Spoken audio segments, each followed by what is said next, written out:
Voici, je vous dis un mystère. Nous ne mourrons pas tous, mais tous nous serons changés en un instant, à un clin d'œil, à la dernière trompette. La trompette sonnera, et les morts ressusciteront incorruptibles, et nous serons changés. Car il faut que ce corps corruptible revête l'incorruptibilité, et que ce corps mortel revête l'immortalité. 1 Corinthiens 15, 51 à 53. Non seulement nous serons rendus immortels ce jour-là, mais nous serons aussi revêtus d'une beauté, d'une gloire sans tache et sans souillure. Ce jour sera vraiment le plus heureux pour le Seigneur Jésus-Christ et pour le ciel tout entier.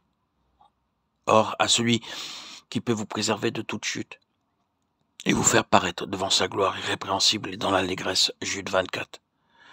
Prenez bien note de ces mots. Vous faites paraître devant sa gloire irrépréhensible et dans l'allégresse. Vous faire paraître devant sa gloire irrépréhensible et dans l'allégresse. Ceci arrivera le jour de sa seconde venue.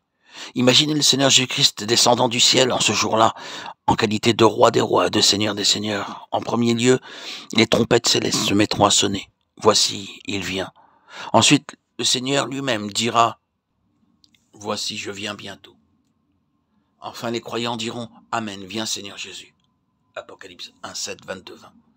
Imaginez donc le Seigneur Jésus descendant du ciel dans la plénitude de sa gloire. Il vient accompagné des anges et des croyants, et de vous donner à vous qui êtes affligés du repos avec nous lorsque le Seigneur Jésus apparaîtra du ciel avec les anges de sa puissance. 2 Thessaloniciens 1, 7.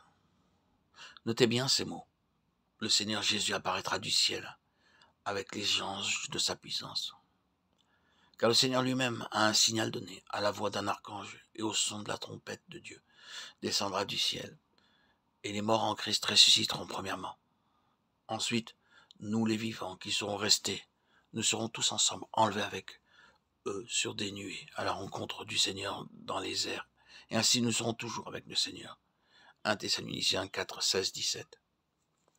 Le Seigneur Jésus descendra après que les trompettes auront sonné. Il y a 3 trompettes. D'abord, tous les anges qui s'écrient « Voici, il vient ». Ensuite, l'archange Michel s'écrie « Voici, il vient ». Puis le Seigneur lui-même s'écrie « Voici, je viens vite ». Et alors le Seigneur descend dans toute sa gloire, accompagné de tous ses anges et de tous ses saints. Ceux qui se sont endormis en lui seront ramenés par lui.